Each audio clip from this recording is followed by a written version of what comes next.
स्वागत है आप सभी का टारगेट यूके पीएससी में।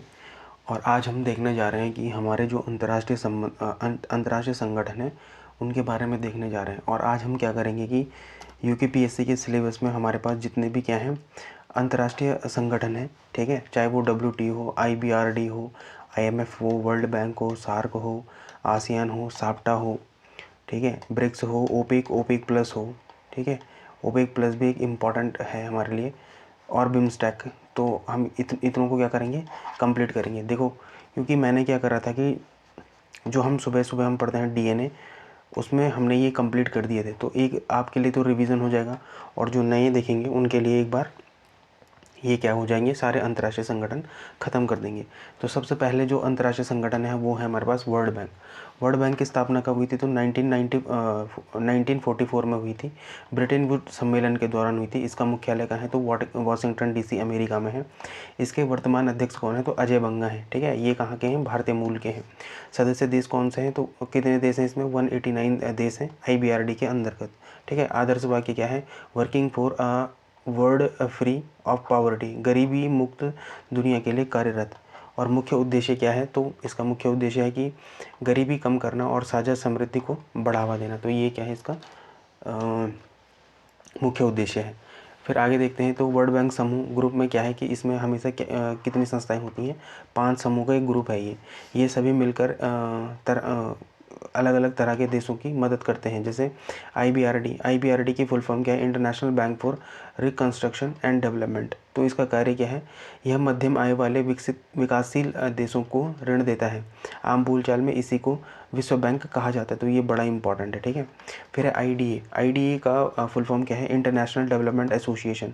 यह दुनिया के सबसे गरीब देशों को ब्याज मुक्त ऋण और अनुदान देता है। इसे उदार ऋण खिड़की भी कहा जाता है। फिर है IFC, इंटरनेशनल फाइनेंस कॉरपोरेशन। ये क्या कार्य करता है कि यह सरकारों को नहीं बल्कि विकासशील देशों की प्राइवेट कंपनी को निवेश और सलाह देता है। तो ये बड़ा इंपॉर्टेंट है।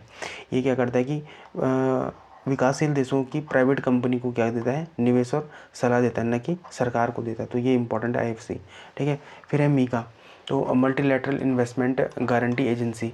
इसका कार्य क्या है? यह विदेशी निवेशकों को युद्ध या राजनीति अस्थिरता जैसे जोखिमों के खिलाफ बीमा प्रदान करता है, ताकि वे गरीब देशों में निवेश करने से न डरें।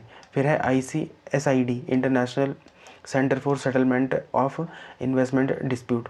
तो ये क्या कार्य करता है कि यह देशों और विदेशी निवेशकों के बीच के कानूनी विवादों को सुलझाता है। नोट, इसका भारत क्या नहीं है?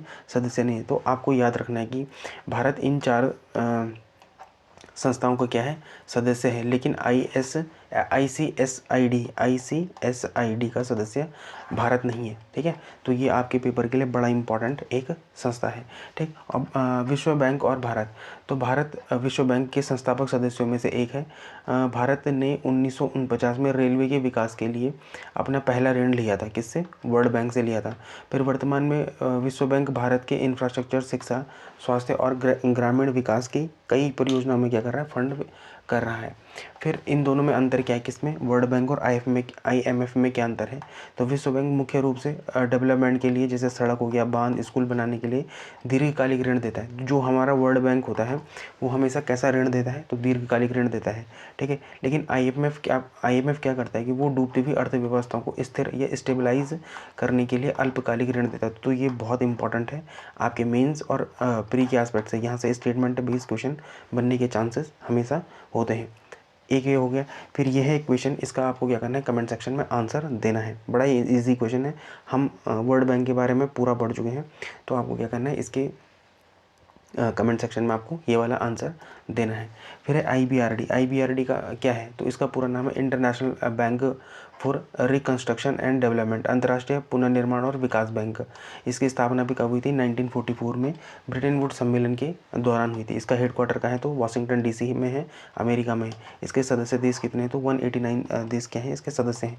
वर्तमान में इसके सदस्य कौन है? अजय बंगा है, जो विश्व बैंक के समूह के भी क्या हैं? अध्यक्ष हैं।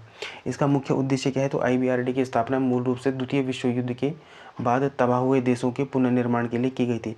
लेकिन अब ये क्या करता है? कुछ और चीज़ों पे फोकस करता है, जैसे गरीबी कम करना, ठीक है, सतत विकास वित्तीय सहायता और कुछ एक महत्वपूर्ण चीज़ क्या है कि IBRD केवल सरकारों को ऋण देता है, निजी कंपनियों को नहीं। तो ये बड़ा इंपॉर्टेंट है, ठीक है।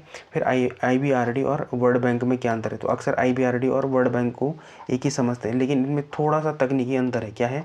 वर्ल्ड बैंक में IBRD और IDA, ठीक है, मतलब इंटरनेशनल डेवलपमेंट एजेंसी, ठीक है, ये होती है, मतलब ये इन दोनों का योग होता है। लेकिन वर्ल्ड बैंक में कितने ग्रुप हैं? 5 संस्थाएं, IBRD, IDA, IFC, मीगा और ICSID। तो इसका क्या है? नहीं है, भारत सदस्य नहीं है, ठीक है। ICSID का भारत सदस्य नहीं है, ठीक है, सदस्य नहीं है। तो ये इंपॉर्टेंट है, ठीक है।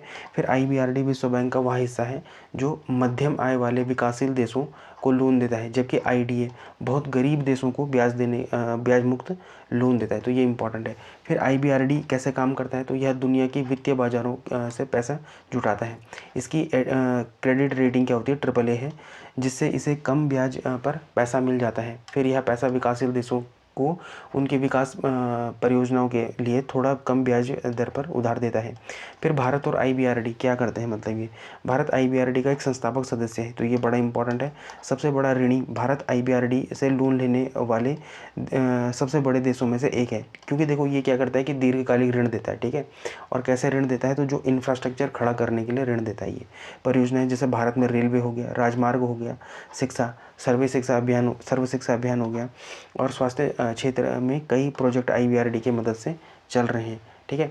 फिर उत्तराखंड के संदर्भ में भी, जैसे उत्तराखंड में डिजास्टर रिकवरी प्रोजेक्ट है, जल आपूर्ति और हेल्थ सिस्टम रिफॉर्म है, इसमें भी किसका हाथ है? तो IBRD विश्व बैंक समय समय पर इसको क्या करता है?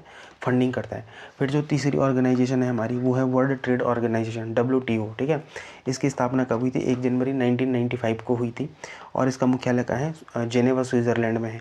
इसमें सदस्य देश कितने हैं? तो 164 सदस्य देश हैं, ठीक है। वर्तमान में नागोजी ओंकाजा-इवेला ये कहाँ की है? नाइजीरिया की है, ठीक है। ये कहाँ की है? नाइजीरिया की है। तो ये इंपॉर्टेंट है। यह पद संभालने वाली ये पहली महिला है, और वो भी कहाँ की है? पहली अफ्रीकी महिला है। फिर इतिहास और उत्पत्ति क्या कैसे बना? जैसे गेट, ठीक है। गेट की स्थापना 1948 में बना। GATT general agreement on tariffs and trade, केवल वस्तुओं के व्यापार को नियंत्रित करता था। देखो जो गेट था वो क्या करता था? वस्तुओं के व्यापार को नियंत्रित करता था। लेकिन जो ये अपना क्या आया? फिर WTO आया 1995 में, ठीक है, मार्कस एग्रीमेंट के बाद, ठीक है। तो उरुग्वे दौरान 1986 से 1994 तक चली बातचीत, मार्कस एग्रीमेंट के बाद 1995 में क्या गया? WTO की स्थापना हो गई। तो इसमें अंतर क्या है? गेट केवल वस्तुओं के लिए था, जबकि WTO वस्तुओं के साथ साथ सेवा और बौद्धिक संपदा, इंटेलेक्चुअल प्रॉपर्टी को भी क्या करता है? कवर करता है। तो ये बड़े इंपॉर्टेंट 2 पॉइंट है, ये आपके एग्जाम पॉइंट ऑफ व्यू के लिए बड़े इंपॉर्टेंट है, ठीक है, ठीक है। फिर WTO का प्रमुख उद्देश्य क्या है? तो मुक्त व्यापार, तो अंतर्राष्ट्रीय व्यापार में बाधाएं जैसे टैरिफ हो गया, सीमा शुल्क हो गया, को कम करना, नियम बनाना, व्यापार के लिए पारदर्शी और स्पष्ट नियम बनाना, भी क्या है? WTO का मुख्य उद्देश्य है। फिर विवाद निवारण, सदस्य देशों के बीच व्यापारिक झगड़ों को सुलझाना। फिर विकासशील देशों की मदद, तकनीकी सहायता और प्रशिक्षण के माध्यम से विकासशील देशों को वैश्विक व्यापार से क्या करता है? जोड़ता भी है ये, ठीक है। फिर WTO का क्या सिद्धांत है? तो ये 2 सिद्धांतों पर काम करता है। पहला है MFN, मतलब मोस्ट फेवर्ड नेशन, फेवरेट नहीं, फेवर्ड, ठीक है, मोस्ट फेवर्ड नेशन। इसके तहत देशों के बीच भेदभाव नहीं किया जाता। यदि आप किसी एक देश को व्यापार में विशेष छूट देते हैं, तो वही छूट आपको क्या करनी पड़ती है? WTO को अन्य सदस्य देशों को भी देनी होती है, ठीक है। फिर है राष्ट्रीय व्यापार, नेशनल ट्रीटमेंट, व्यवहार, ठीक है। नेशनल ट्रीटमेंट मतलब राष्ट्रीय व्यवहार। एक बार जब विदेशी सामान आपके देश के बाज़ारों में आ जाता है, तो उसके साथ और घरेलू सामान के साथ एक जैसा व्यवहार करना होगा, भेदभाव नहीं करना होगा। लेकिन यहाँ पर एक इम्पॉर्टेंट चीज़ है टैरिफ्स, ठीक है, वो एक अलग चीज़ है, ठीक। फिर यहाँ पर प्रमुख समझौते भी हुए, जैसे trips, trade related aspects of intellectual property rights, इसमें पेटेंट, कॉपीराइट और ट्रेडमार्क के नियम शामिल हैं। फिर TRIMS, trade related investment measures, यह विदेशी निवेश पर लागू होने वाले नियमों में से संबंधित है। फिर AOA, एग्रीमेंट ऑन एग्रीकल्चर, यह सबसे विवादास्पद और महत्वपूर्ण है। इसमें कृषि सब्सिडी को 3 बॉक्स में बांटा गया है। जैसे पहला है ग्रीन बॉक्स, ऐसी सब्सिडी जो व्यापार में गड़बड़ी नहीं करती, जैसे रिसर्च हो गया, बीमारी नियंत्रण हो गया, इस प्रकार कोई इस पर क्या नहीं है, कोई रोक नहीं है। फिर है अंबर बॉक्स, ऐसी सब्सिडी जो उत्पादन बढ़ाती है और व्यापार बिगाड़ती है, जैसे एमएसपी हो गया, उर्वरक सब्सिडी हो गया, इसे कम करना होता है, ठीक है। तो ये इंपॉर्टेंट है। फिर ब्लू बॉक्स, यह उत्पादन को सीमित करने वाली शर्तों के साथ दी जाने वाली क्या है, सब्सिडी है। तो आपको आज ये भी पता चल गया कि ग्रीन बॉक्स, अम्बर बॉक्स और ब्लू बॉक्स क्या होता है, ठीक है, ये इंपॉर्टेंट है। फिर भारत और डब्ल्यूटीओ, तो भारत डब्ल्यूटीओ का क्या है, संस्थापक सदस्य देश है, इंपॉर्टेंट है। भारत के लिए इसके मायने क्या है, तो पहले है फूड सिक्योरिटी, भारत अपने गरीबों के लिए अनाज का भंडारण करता है और किसानों को एमएसपी देता है। विकसित देश इसे अंबर बॉक्स सब्सिडी मानकर इसका विरोध करते हैं, जबकि भारत इसे अपनी खाद्य सुरक्षा के लिए जरूरी मानता है।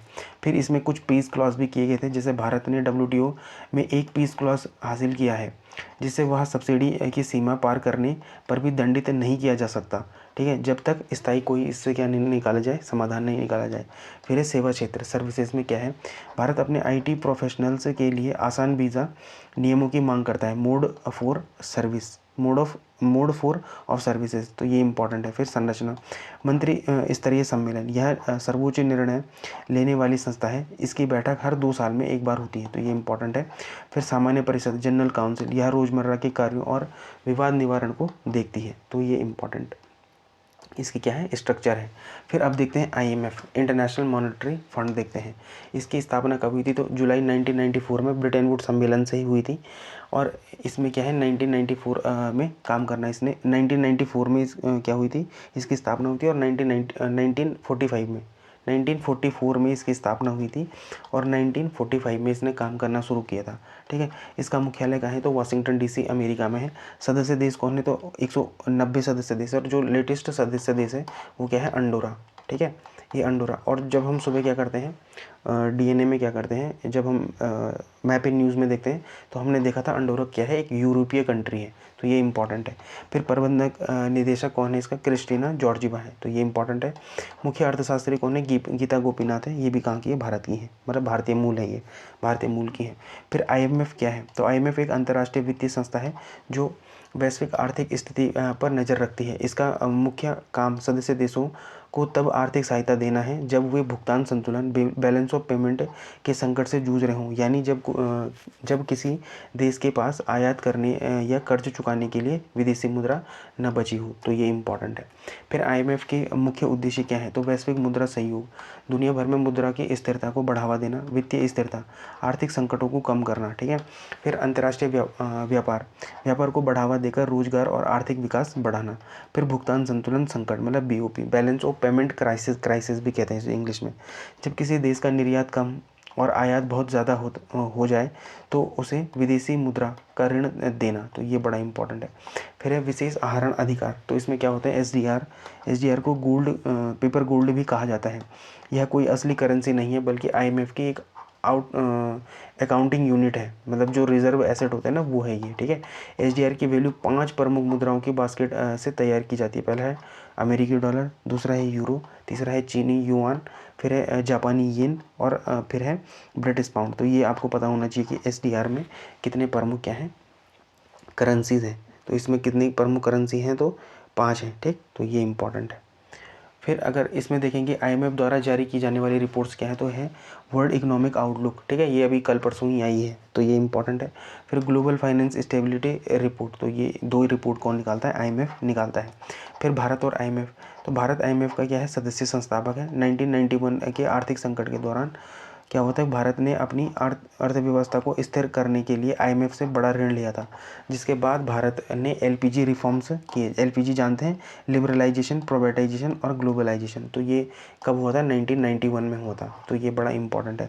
वर्तमान में भारत आईएमएफ के से कर्ज लेने वाले देश से नहीं बल्कि आईएमएफ को फंड देने वाले देशों में शामिल है। देखो, वर्ल्ड बैंक से भारत क्या करता है, लोन लेता है, क्योंकि वो जो लोन होता है वो क्या होता है, दीर्घकालिक होता है।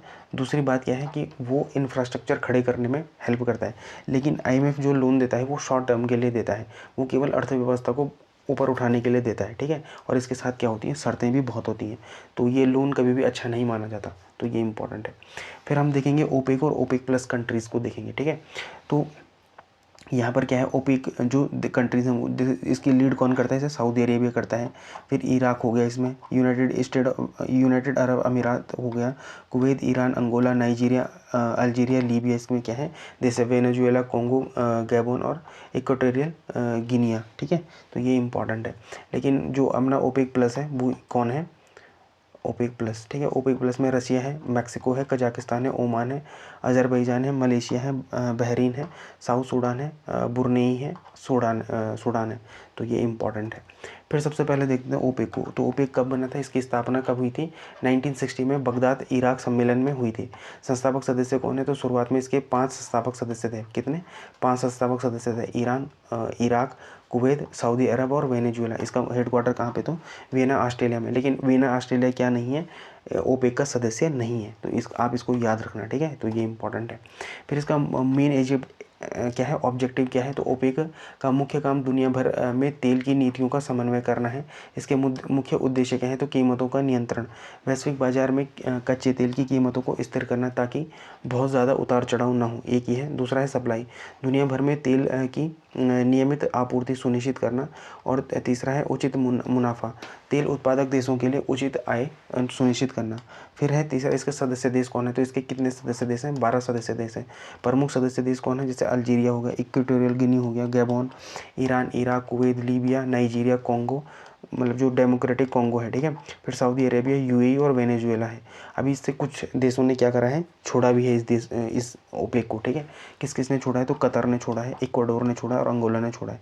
कतर ने कब छोड़ा है, तो 2019 में छोड़ा है। इक्वाडोर ने कब छोड़ा है, 2020 में। और अंगोला ने कब छोड़ा है, तो 2024 में छोड़ा है। तो ये इंपॉर्टेंट है।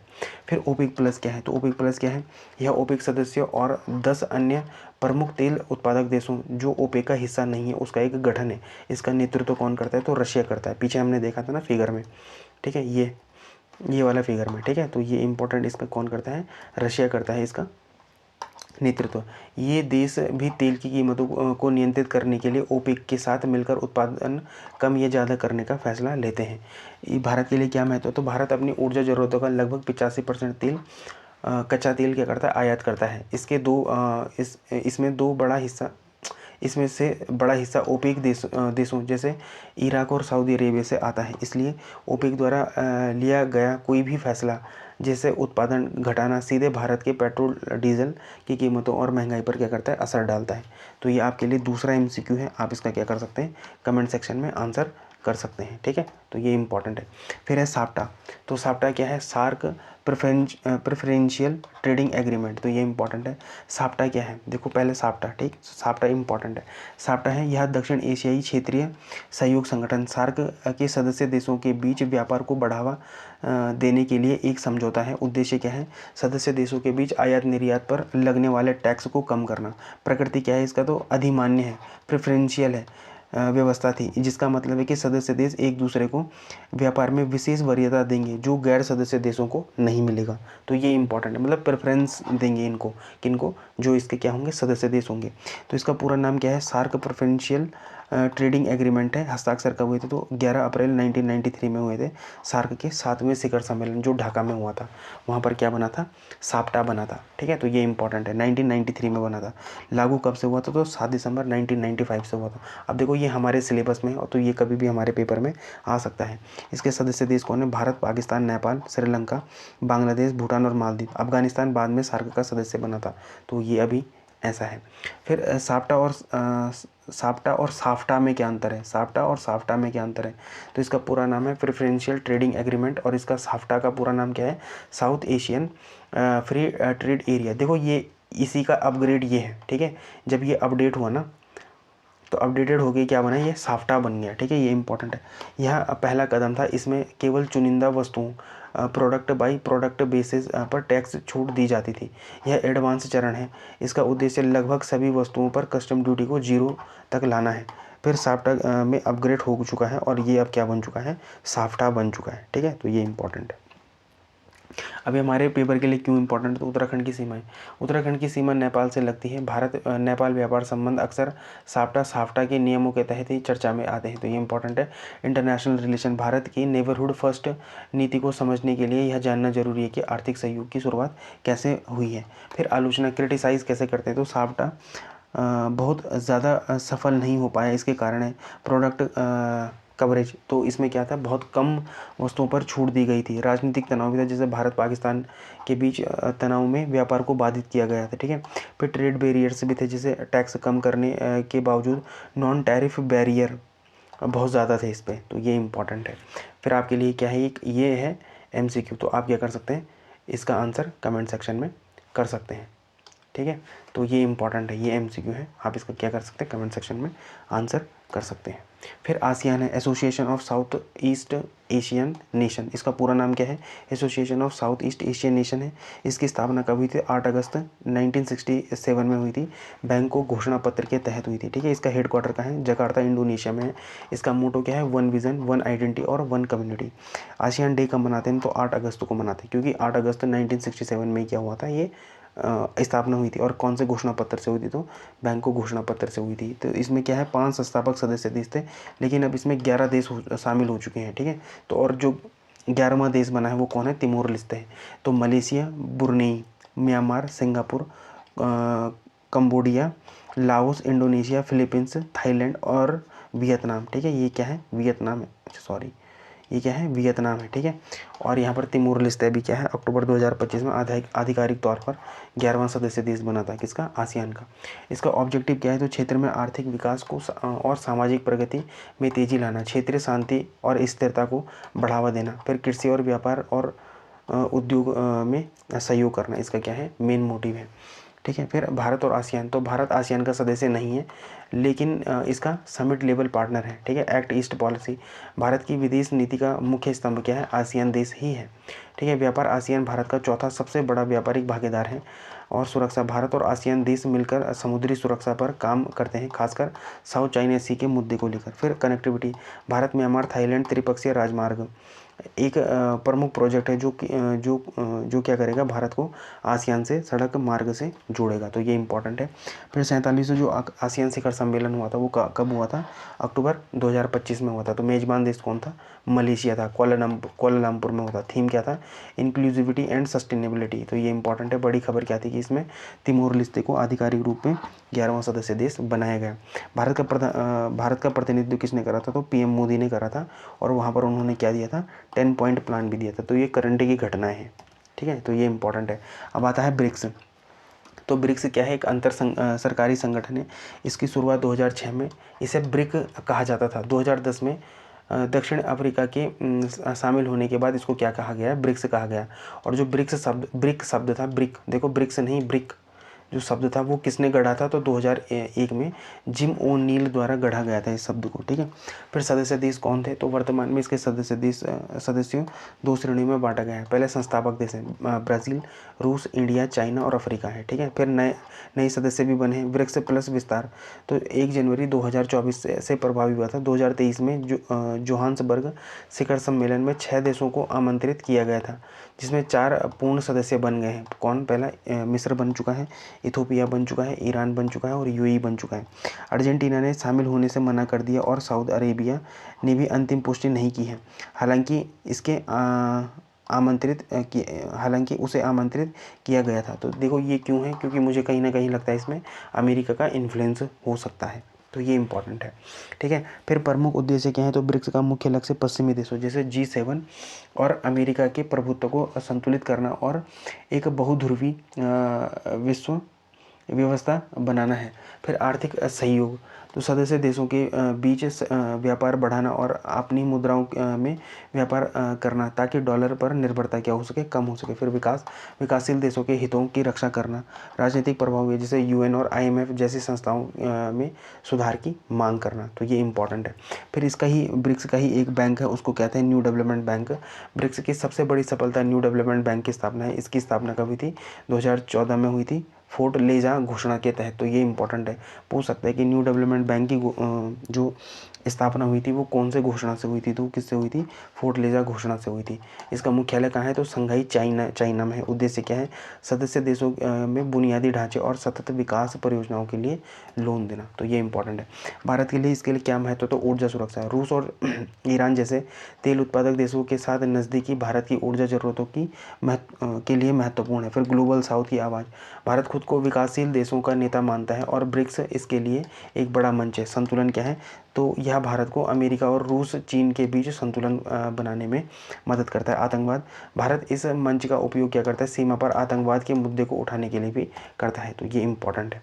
फिर जो 17वीं ब्रिक्स शिखर सम्मेलन था वो 6 से 7 जुलाई 2025 को ब्राज़ील के रियो डो जेनेरो में आयोजित हुआ था, जिसमें समावेशी शासन के लिए वैश्विक दक्षिण के सहयोग को मजबूत करने पर ध्यान केंद्रित किया गया, जिसमें एआई शासन, जलवायु और वैश्विक सुरक्षा सुधार जैसे विषय क्या थे, शामिल थे।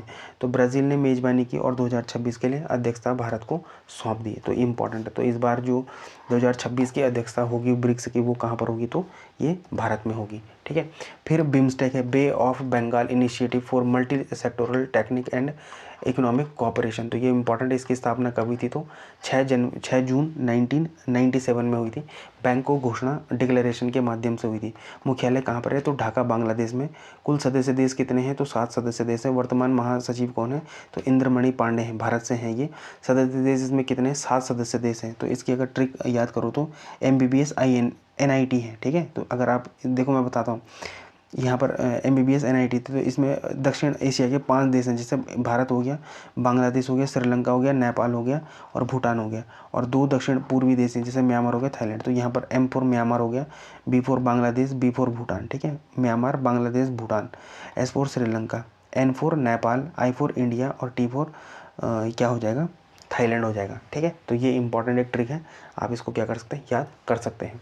फिर बिम्स्टेक के उद्देश्य क्या है, तो क्षेत्र में तीव्र आर्थिक विकास को बढ़ावा देना, सदस्य देशों के बीच व्यापार और निवेश को बढ़ाना, परिवहन और संपर्क को बेहतर बनाना, जैसे कलादान मल्टी मॉडल प्रोजेक्ट हैं। फिर आतंकवाद और अंतर्राष्ट्रीय अपराधों का मुकाबला करना और कृषि प्रौद्योगिकी और मत्स्य पालन में सहयोग करना, और सहयोग के 7 स्तंभ हर एक देश को सौंपे गए थे। देखो ये बहुत कम लोगों को पता होगा, लेकिन ये इंपॉर्टेंट है। जैसे भारत को सुरक्षा सौंपी गई थी, बांग्लादेश को व्यापार, निवेश और विकास सौंपा गया था, भूटान को पर्यावरण जलवायु सौंपा गया था, म्यांमार को कृषि खाद्य सुरक्षा, नेपाल को पीपुल टू पीपुल संपर्क मतलब सांस्कृतिक पर्यटन, और श्रीलंका को विज्ञान प्रौद्योगिकी नवाचार, और थाईलैंड को संपर्क मतलब कनेक्टिविटी के लिए स्तंभ बनाया गया था, ठीक है। लीड रोल के लिए, ठीक, नेतृत्व के लिए सौंपा गया था, तो ये इंपॉर्टेंट है। फिर भारत के लिए इसकी क्या सिग्निफिकेंस है, तो एक्ट ईस्ट पॉलिसी, यह भारत को दक्षिण पूर्वी एशिया से जोड़ने के लिए महत्वपूर्ण है। सार्क का विकल्प, तो ये सार्क का विकल्प भी, क्योंकि सार्क में कौन है, पाकिस्तान है, ठीक है। तो पाकिस्तान के कारण सार्क संगठन निष्क्रिय हो गया है, इसलिए भारत अब बिम्स्टेक पर अधिक ध्यान दे रहा है। पूर्वोत्तर भारत का विकास, development of North East, BIMSTEC के माध्यम से भारत के पूर्वोत्तर राज्यों की कनेक्टिविटी म्यांमार और थाईलैंड से बेहतर हो सकती है। फिर इसमें समुद्री सुरक्षा की भी बात है, तो बंगाल की खाड़ी और हिंद महासागर क्षेत्र में चीन के बढ़ते प्रभाव को संतुलित करने के लिए यह मंच क्या है, बड़ा महत्वपूर्ण है। चुनौतियां भी हैं, बैठकों की कमी, सार्क की तरह इसकी बैठक भी क्या है, बहुत नियमित नहीं होती है, हालांकि अब इसमें सुधार हो रहा है, तो ये इंपॉर्टेंट है। FTA में देरी, तो इसमें क्या है कि जो फ्री ट्रेड एग्रीमेंट है अभी तक पूरी तरह से लागू नहीं हो पाया है यहाँ पर, तो ये भी क्या है, बड़ा इंपॉर्टेंट है। फिर रोहिंग्या मुद्दा भी है, तो म्यांमार और बांग्लादेश के बीच रोहिंग्या शरणार्थी संकट आपसी सहयोग में बाधा डालता है, तो ये इंपॉर्टेंट है। ये आपके लिए क्या है, MCQ है। आप उम्मीद है मुझे कि इसका क्या करेंगे, कमेंट सेक्शन में आंसर देंगे। फिर इस सार्क का पूरा नाम क्या है, तो south Asian association for regional cooperation. तो इसकी स्थापना क्या है, तो सार्क की स्थापना 8 दिसंबर 1985 को बांग्लादेश ढाका में इसकी क्या हुई थी, स्थापना हुई थी। मुख्यालय क्या है इसका, तो इसका मुख्यालय काठमांडू नेपाल में स्थित है, और कब बना था ये, तो 1987 में बना था।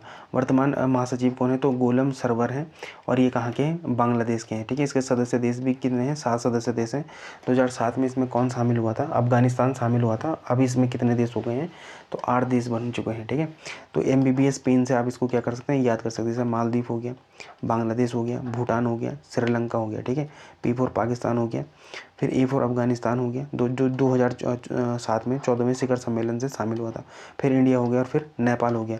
तो अगर इसमें ऑब्जर्वर देश देखें तो 9 ऑब्जर्वर देश हैं। इसमें चाइना है, अमेरिका है, जापान है, यूरोपीय संघ आदि क्या है इसमें शामिल है। तो ये बड़ा इंपॉर्टेंट है। फिर सार्क का मुख्य उद्देश्य क्या है, तो जीवन स्तर में सुधार करना, आर्थिक विकास करना, आत्मनिर्भरता और आपसी विश्वास और सहयोग।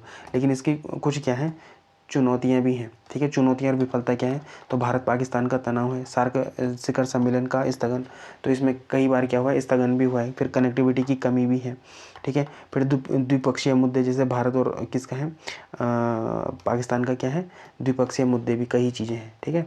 तो ये इंपॉर्टेंट है। फिर इसकी संरचना की बात करें तो ये 4 स्तरों पर कार्य करता है। पहला है समिट, तो यह सर्वोच्च नीति निर्माता संस्था है।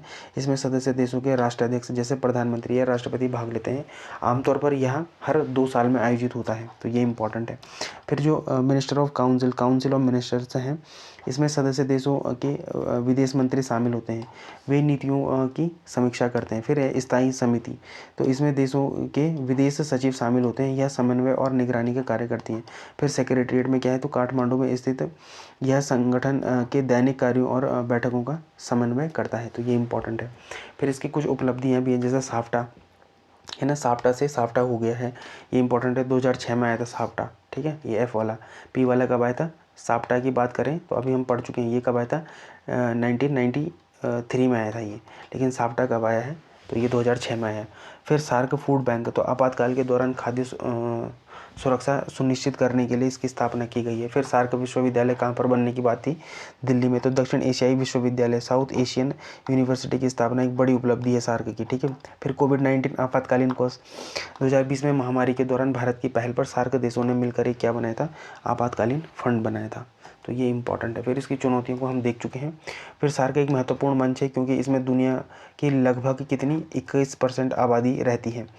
यदि आपसी मतभेद भुला दिए जाएं तो यह क्षेत्र आर्थिक शक्ति बन सकता है। वर्तमान में भारत सार्क के बजाय बिम्स्टेक जैसे अन्य संगठनों पर ध्यान दे रहा है, क्योंकि इसमें क्या है पाकिस्तान है, सार्क में पाकिस्तान, और बिम्स्टेक में क्या नहीं है पाकिस्तान नहीं है। तो आई होप आपको क्या ये वीडियो पसंद आई होगी। अगर आपको ये सारे ऑर्गेनाइजेशन हमने जो हमारे पीसीएस के लिए बड़े इंपॉर्टेंट है या यूके SSC के लिए बड़ी इंपॉर्टेंट है, जो हमारे सिलेबस है, हम इसको पूरा पढ़ चुके हैं। आई होप आपको पसंद आई होगी। पसंद आई है तो लाइक शेयर सब्सक्राइब कमेंट जरूर करें। धन्यवाद।